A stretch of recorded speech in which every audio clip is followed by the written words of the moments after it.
Hello y'all, welcome to Desert Armory and more. We have ourselves here a Colt.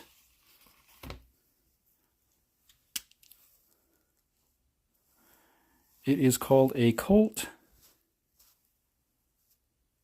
PolicePositive Special, chambered in a 32-20 Winchester centerfire.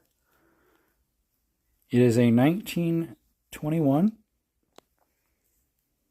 It is a 6-shot. I believe it was a 4-inch barrel. And it is nice and tight. And the trigger works well as well.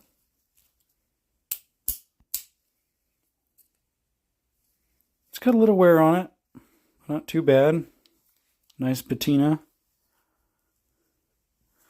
It's got a little issue with the screw there. Other than that, I got it for a really good deal. And it's my first Colt.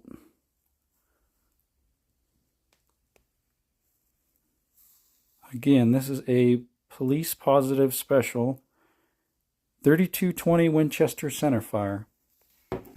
Picked up the case at a pawn shop. Thought it looked pretty appropriate. The hammer fits right in the hammer holder there. And it shoots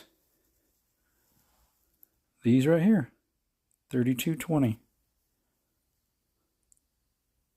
Thanks for coming by.